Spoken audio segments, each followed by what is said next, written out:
Haleluya, haleluya.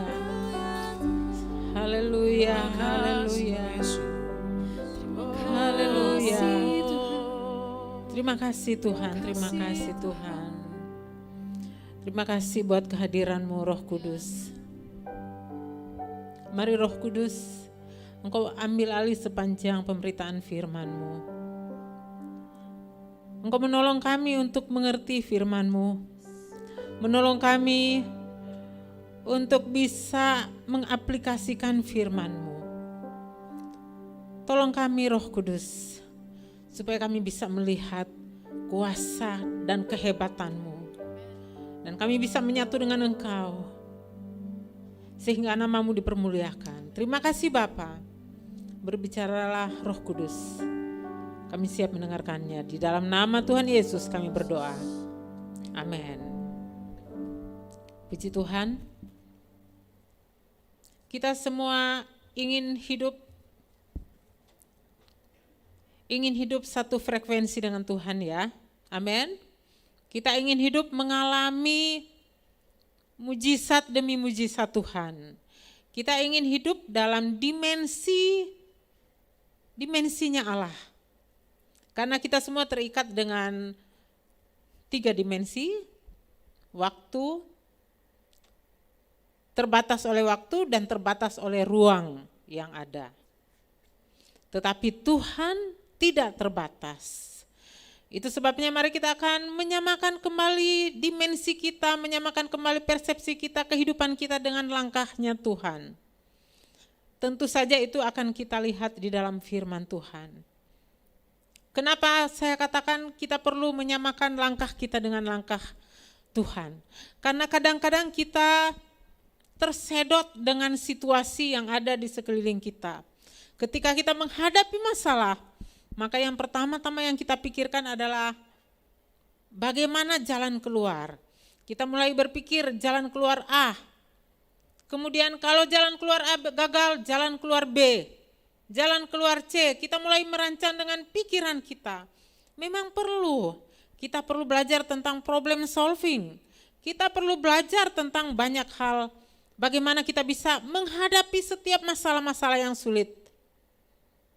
Tetapi kalau menurut firman Tuhan, yang harus kita latih adalah bagaimana kita tahu persis bahwa itu adalah jalan Tuhan atau kita hidup di dalam dimensi Allah. Itu sebabnya yang pertama yang kita harus lakukan supaya kita bisa hidup dalam dimensi Allah. Yang pertama adalah hati kita benar-benar mengandalkan Tuhan saja. Sepertinya gampang diucapkan, tetapi ini kadang-kadang sulit untuk dilakukan. Saya pernah bagikan kepada saudara-saudara mungkin, ada satu kisah di mana ada seseorang ketika dia ingin menolong seorang yang tenggelam di kolam renang. Dia seorang yang jago renang, dan kemudian ada seseorang yang tenggelam di kolam renang karena tidak tahu berenang. Tetapi orang-orang sudah teriak, ayo tolong, dia akan tenggelam. Tapi orang yang jago renang ini diam aja.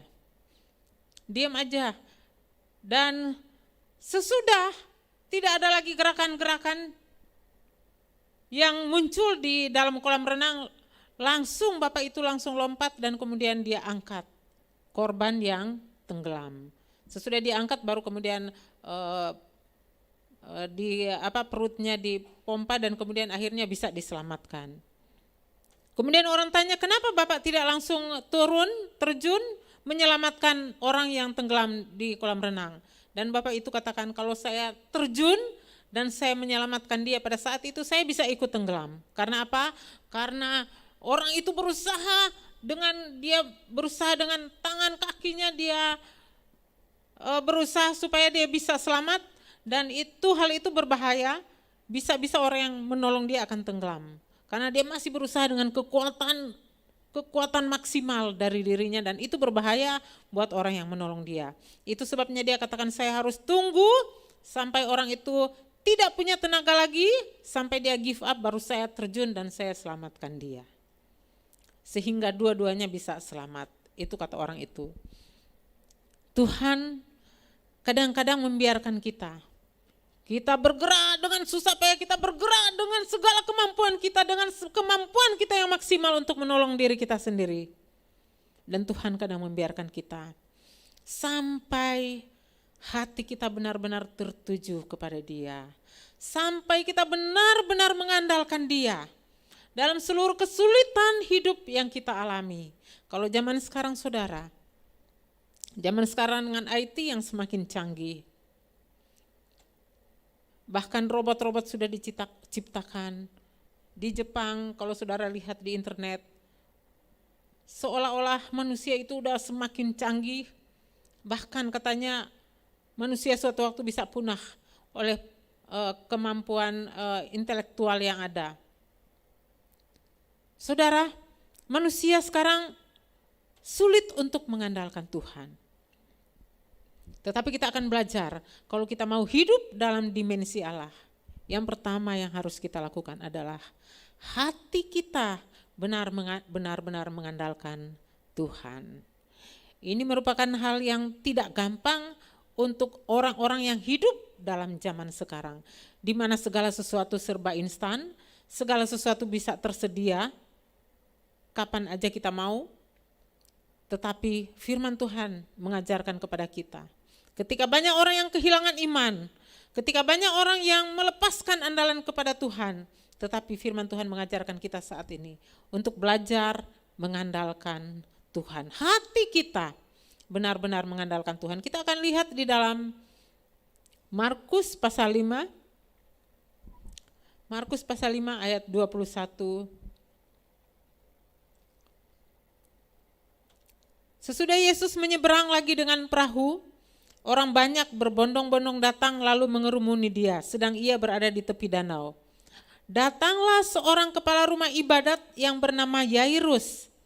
Ketika ia melihat Yesus, tersungkurlah ia di depan kakinya dan memohon dengan sangat kepadanya, "Anakku perempuan sedang sakit, hampir mati. Datanglah kiranya dan letakkanlah tanganmu di atasnya, supaya ia selamat dan tetap hidup." Kita melihat ada satu keadaan sulit yang dialami oleh seorang kepala rumah ibadat yang bernama Yairus. Dia adalah seorang yang terkenal, seorang yang cukup terpandang, seorang yang dihormati oleh banyak orang.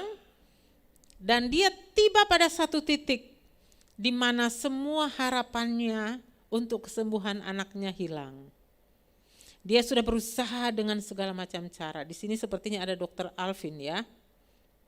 Seorang dokter S2 barusan dari Amerika ya. Sudah ke dokter. Yairus sudah ke dokter, sudah melakukan segala macam cara supaya anaknya bisa hidup, selamat dan hidup. Tetapi dia tiba pada satu titik di mana tidak ada satupun lagi, tidak ada orang, kalau untuk zaman sekarang mungkin udah ke dokter spesialis yang paling hebat. Dan dokter katakan maaf. Jadi tidak ada satupun yang bisa dia andalkan lagi. Yairus tiba pada satu titik seperti itu. Dan akhirnya dia datang pada orang yang tepat. Kepada satu oknum yang untuk selama-lamanya dapat kita andalkan. Yang tidak pernah kehilangan ilmu, yang tidak pernah kehilangan skill dan kemampuan, yang tidak pernah kehilangan waktu untuk menolong saya dan saudara. Itu sebabnya kalau kita mau hidup dalam dimensi ilahi, yang pertama kita punya hati yang mengandalkan Tuhan, karena Dia selalu merupakan oknum yang bisa diandalkan, yang tidak pernah lelah, tidak pernah letih, tidak pernah tertidur, tidak pernah lupa, tidak pernah kehilangan ilmu, tidak pernah kekurangan ilmu, tidak pernah tidak mempunyai skill. Dia memiliki segala sesuatu. Itu sebabnya apapun yang Bapak Ibu alami sekarang, sama seperti Yairus, ketika dia tiba pada satu titik, dia tidak bisa mengandalkan apapun lagi. Tetapi dia ingat satu oknum yang bernama Yesus yang bisa dia andalkan. Dan dia datang kepada orang yang tepat. Dia datang kepada orang yang tepat, yaitu Yesus. Itu sebabnya dia datang, kalau saudara baca dia datang. Kepala rumah ibadat meskipun dia seorang yang terpandang. Meskipun banyak orang Yahudi yang menentang, meremehkan, menghina Yesus. Tetapi dia percaya dan dia datang. Dan dia dikatakan dalam firman Tuhan, dia mencari Yesus. Ketika dia bertemu dengan Yesus, dia melihat Yesus, dia tersungkur di depan kaki Yesus. Dan dalam ayat 23 dikatakan dia memohon dengan sangat kepada Yesus. Dia berkata, anakku perempuan sedang sakit, hampir mati, artinya udah sekarat. Mungkin napasnya tinggal. Dokter Alvin sudah tahu tuh orang kalau udah sekarat ya, udah kelihatan, oh sebentar lagi. Saya pernah satu kamar, saya sudah bilang waktu saya kena COVID, satu kamar dengan orang yang sudah sekarat. Dan saya lihat napasnya. Sampai akhirnya makin lama dan kemudian habis. Mereka pompa pakai apa ya, seperti setrika itu apa tuh. Tapi napasnya enggak balik lagi saudara.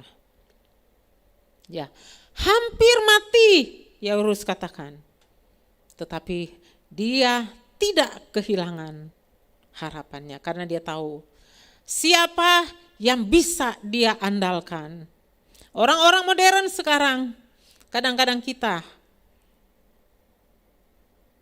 kehilangan andalan yang tepat.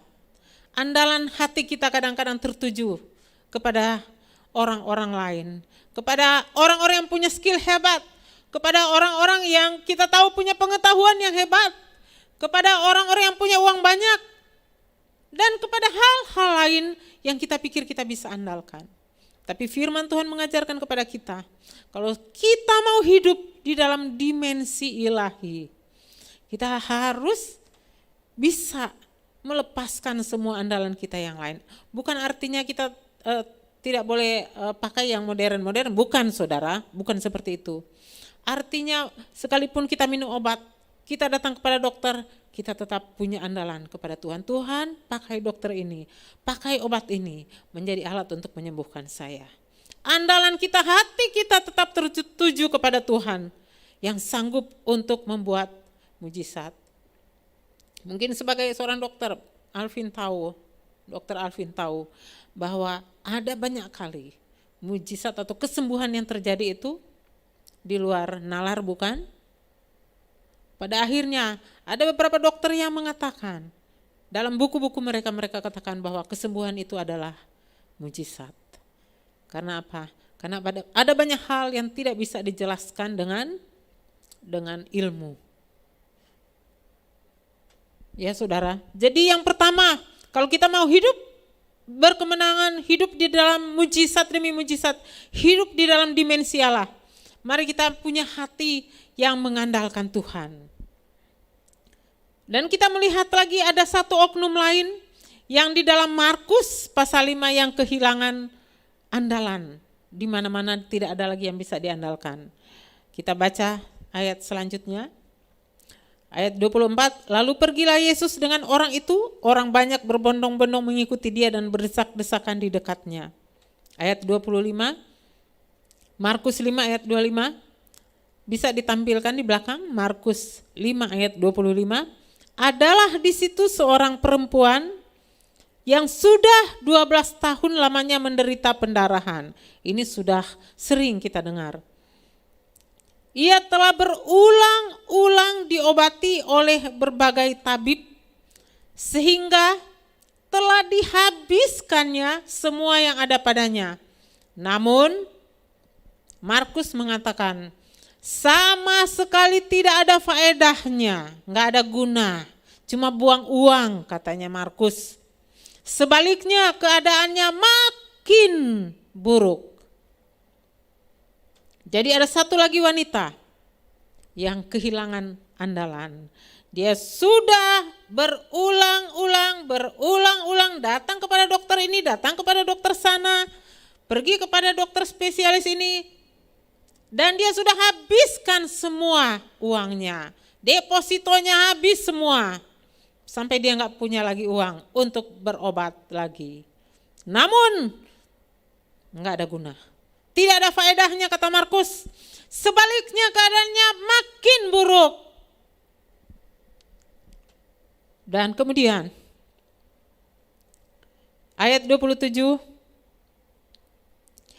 dia sudah mendengar berita-berita tentang Yesus. Maka di tengah-tengah orang banyak itu ia mendekati Yesus dari belakang dan menjamah jubahnya. Jadi Bapak Ibu, dua orang ini kehilangan andalan mereka secara jasmani. Dan itu menolong mereka untuk datang kepada Yesus. Kadang-kadang Tuhan mengizinkan Bapak Ibu menghadapi keadaan-keadaan di mana sepertinya tidak ada jalan keluar. Sepertinya semua pintu tertutup. Sepertinya tidak ada kesembuhan. Sepertinya semua blank. Kadang-kadang Tuhan izinkan seperti itu karena apa? Karena dia melihat menembus hati kita. Dia melihat hati kita tidak lagi mengandalkan dia. Hati kita mengandalkan orang lain, bukan dia lagi. Suami istri, kadang-kadang kita temui ada seorang istri yang begitu bergantung kepada suaminya. Semuanya harus suaminya yang kerjakan. Kalau dia sendirian nggak bisa. Sampai mau keluar rumah pun harus bergantung kepada suaminya. Kalau nggak ada suaminya, dia nggak bisa apa-apa. Sebaliknya, saya juga pernah mengenal seorang bapak yang semua tergantung kepada ibunya. Segala sesuatu istrinya yang harus melakukan. Dan dia terima jadi seperti itu saudara. Begitu bergantung.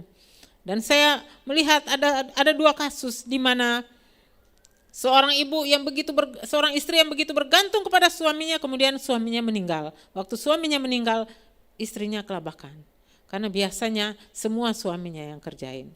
Kerjaan rumah, hal-hal di luar suaminya yang kerjain, turun tangan. Kemudian saya lihat juga dengan mata kepala sendiri, di mana ada seorang bapak yang begitu tergantung dengan istrinya. Waktu istrinya meninggal, maka anak-anaknya kalang kabut. Anak-anaknya katakan, aduh si papa ini gimana? Papa sih biasa bergantung banget sama mama. Kita harus saling mengasihi, sebagai suami istri menyatu, satu kesatuan. Tetapi ketika hati kita sudah mengandalkan istri atau suami, maka kadang-kadang Tuhan izinkan banyak hal terjadi supaya apa? Supaya mengembalikan hati kita, supaya kita belajar kembali untuk mengandalkan Tuhan dengan segenap hati kita. Itu yang dialami oleh Yairus dan itu yang dialami oleh wanita yang 12 tahun lamanya menderita pendarahan. Tuhan izinkan supaya pada akhirnya mereka bisa membenahi kembali hati mereka. Mereka datang kepada orang yang tepat, di mana hati mereka andalkan 100% kepada oknum itu, yaitu Yesus Kristus. Yang pertama, kita harus berani untuk mengandalkan Dia dalam segala aspek kehidupan kita. Yang kedua, kita harus mendengarkan dan percaya kepada firman Tuhan. Itu dalam Markus 5 ayat 27 dan 28 tadi yang saya sudah baca. Ketika wanita itu mendengar berita tentang Yesus, jadi dia mendengar berita-berita tentang Yesus. Di mana saudara bisa mendengar berita kabar baik? Ketika saudara hadapi masalah hidup, ketika saudara menghadapi tantangan yang luar biasa, orang bilang gak ada jalan keluar, oh percuma, udah kasihan orangnya. Ketika orang katakan seperti itu, saudara ingat, kita punya firman Tuhan. Dengarkan firman Tuhan.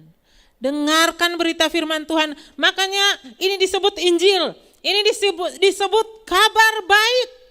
Kenapa? Apapun masalah kita, apapun pergumulan yang kita hadapi, selalu ada solusi di sini. Kabar baik. Dan wanita itu mendengar berita tentang Yesus. Kabar baik. Yairus, dia seorang kepala rumah ibadat Yahudi. tetapi dia dengar berita tentang Yesus dan dia putuskan untuk apa? Percaya. Aku mendengar berita itu dan aku percaya, aku akan mencari dia. Makanya Yairus pergi, dia mencari Yesus. Dan ketika Yesus sedang dalam perjalanan menuju rumah Yairus, dia bertemu dengan seorang wanita yang juga percaya kepada Yesus. Karena dia sudah dengar berita-berita tentang Yesus, maka dia kemudian percaya. Di luar sana, saudara, banyak orang yang sedang menghadapi keputusasaan. Setiap, saya lupa 3 detik atau 3 menit, ada satu orang yang bunuh diri. Kenapa bunuh diri? Karena dia pikir tidak ada solusi lagi untuk hidupnya. Ada begitu banyak, apalagi zaman sekarang, makin banyak orang yang tertolak. Semua serba mesin, semua serba komputer. Makin untuk cari pekerjaan susah. Dan makin banyak orang yang hubungan satu dengan yang lain makin jauh karena apa? Sekarang semua serba HP. Ayo ketemuan yuk, makan di luar. Waktu makan apa? Duduk. Waktu duduk makan bukannya ngobrol, tapi apa? Semua sibuk dengan HP. Di rumah, waktu ketemuan di rumah, orang tua, anak-anak semua sibuk dengan tidak ada waktu ngobrol. Akhirnya apa? Banyak orang yang mengalami masalah psikologis. Kesepian semakin banyak, tingkat bunuh diri makin tinggi. Orang kehilangan harapan hidup. Kenapa? Karena dia merasa tidak ada solusi lagi dalam hidupnya. Tetapi Injil ini adalah kabar baik. Firman Tuhan adalah kabar baik bagi kita. Wanita yang sudah putus asa, dia menerima berita kabar baik bahwa dia masih punya harapan. Ketika dia sampai pada titik di mana uangnya habis, dia tidak bisa mengandalkan siapapun. Dia sudah dijauhi. Kalau saudara tahu orang yang sakit pendarahan itu najis, dan dia harus jauh-jauh berada dari antara orang banyak. Dia tidak boleh mendekat menyentuh orang banyak. Dia harus dihindari oleh orang banyak. Itu menurut adat orang Yahudi. Kalau dia dekat-dekat, dia harus dilempari batu sampai mati. Dia menghadapi masalah seperti itu. Masalah sosial, masalah kesehatan. Dia menghadapi masalah seperti itu, tapi dia mendengar berita baik tentang Yesus. Itu sebabnya saudara, ketika saudara menghadapi masalah apapun, saya selalu bersyukur dalam keadaan apapun. Saya selalu punya ini, kabar baik. Kabar baik, firman Tuhan yang hebat, firman Tuhan yang dahsyat, firman Tuhan yang kekal, yang tidak pernah lekang oleh zaman dan waktu. Firman Tuhan yang powerful, yang bisa mengubah apapun, yang tidak bisa diubah oleh manusia. Ini adalah kabar baik itu, berita baik buat kita semua. Wanita itu percaya kepada berita baik, dan kemudian dia sudah mendengar berita tentang Yesus. Maka di tengah-tengah orang banyak, wanita itu mendekati Yesus dari belakang dan menjamah jubahnya. Sebab katanya, asal ku jamah saja jubahnya, aku akan sembuh. Kalau saudara lihat dalam bahasa aslinya, artinya menjamah ujung jubahnya saudara. Jadi ada rumbai-rumbainya di bawah jubah Yesus, cuman ujungnya. Asal ku jamah saja jubahnya, maka aku akan sembuh. Iman yang luar biasa saudara. Iman yang luar biasa. Kalau ada orang-orang lain, yang lain katakan apa? Misalnya mau berdoa, aku harus ketemu dulu hamba Tuhannya harus datang tumpangin tangan buat aku. Kalau dia udah tumpangin tangan baru aku percaya, baru aku sembuh. Tetapi wanita ini, dia tahu, dia bakalan, kalau ketahuan dia berdesakan dengan orang banyak, dia bisa dibunuh, dilempari batu sampai mati. Karena dia tidak boleh bersentuhan dengan orang banyak, tetapi dia punya iman yang luar biasa. Dia percaya kepada firman Tuhan. Kalau saudara mau hidup di dalam dimensi ilahi, dalam menjalani kehidupan di dunia ini, maka yang kedua yang harus saudara lakukan adalah dengarkan firman Tuhan dan percaya kepada firman Tuhan itu. Baca firman Tuhan, dengerin firman Tuhan waktu di sini, di dalam ibadah-ibadah yang ada, kemudian percayailah firman Tuhan itu. Seperti yang dilakukan oleh wanita itu. Dan saudara, wanita itu datang menjamah ujung jubahnya. Dan di dalam ayat 29, seketika itu juga berhentilah pendarahannya dan ia merasa bahwa badannya sudah sembuh dari penyakitnya. Seketika itu juga, pada waktu dia menjamah ujung jubah Yesus, seketika itu juga dia menerima kesembuhan. Yang selama 12 tahun dia cari-cari kemana-mana tidak menerima kesembuhan oleh karena imannya. Saudara, 2 hari yang lalu, bukan 2 hari yang lalu, hari apa kami pergi ke, hari Selasa ya, pergi ke Surabaya. Kami nginep di satu hotel, saya baru kembali pada 2 hari yang lalu.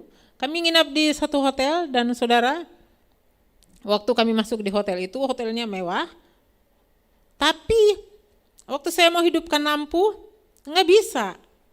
Colokannya, waktu dicolok, wah ini colokannya nggak bisa, bukan ini dia pasangannya. Saya coba cari lagi di sekeliling itu nggak ada. Sampai akhirnya saya bilang ke teman-teman saya, kalau begitu saya mesti pindah hotel. Nggak apa-apa saya pindah hotel. Masa di sini nggak ada lampu, apa-apa susah.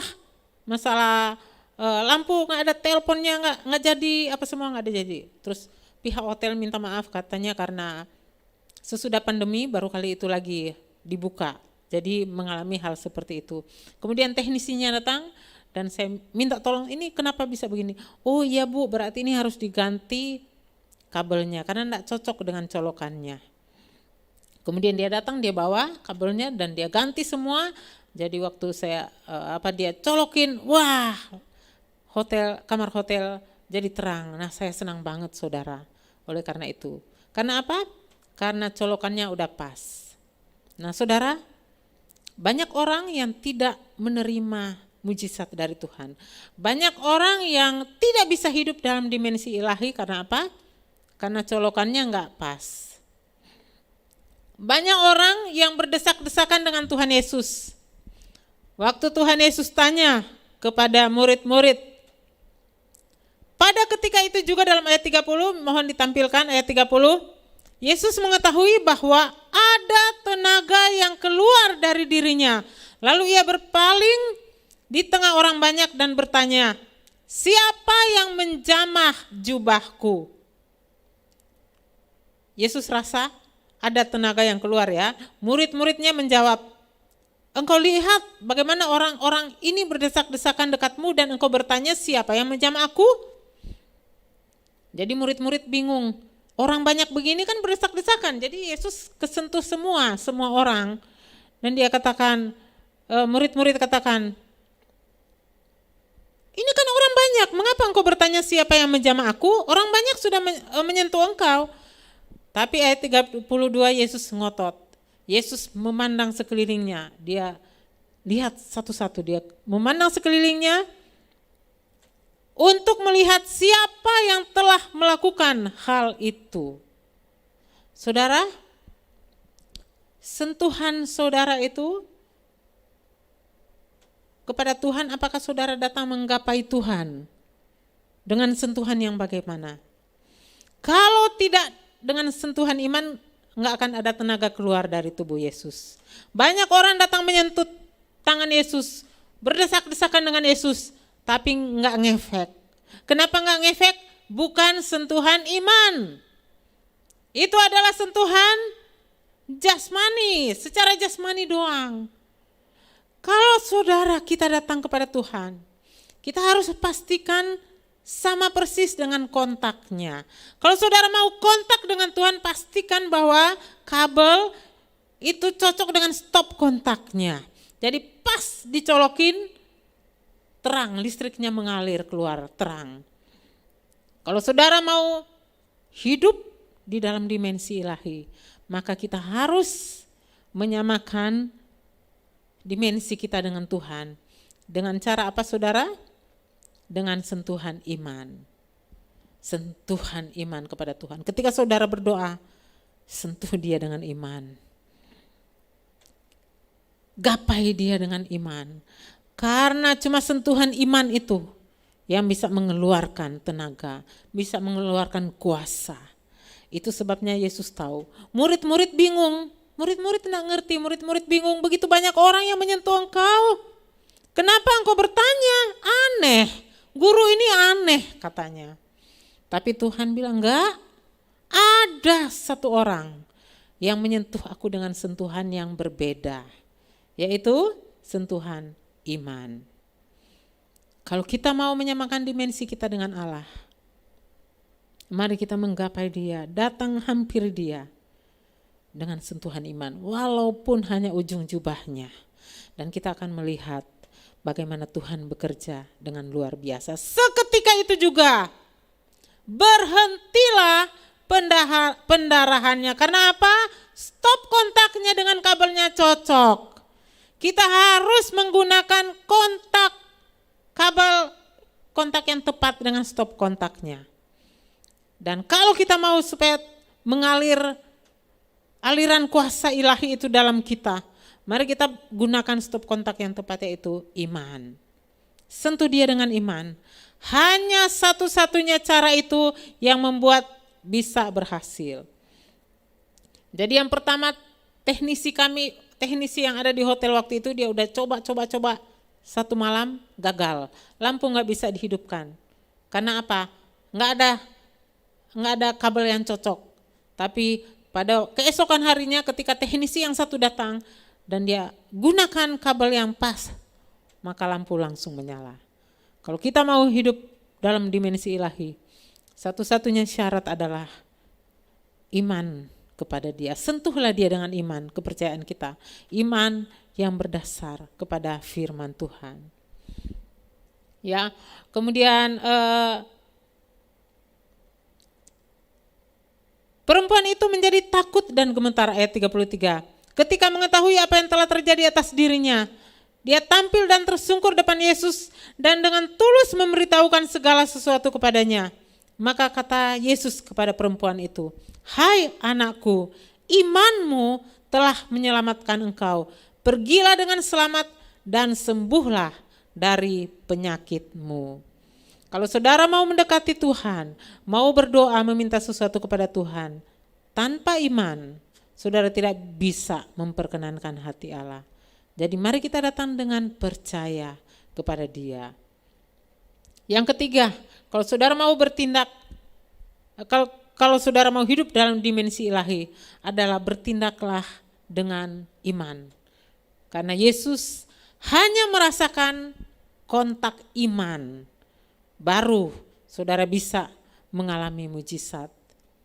Ketika Yesus masih berbicara, datanglah orang dari keluarga kepala rumah ibadat itu dan berkata, "Anakmu sudah mati, apa gunanya lagi engkau menyusahkan guru?"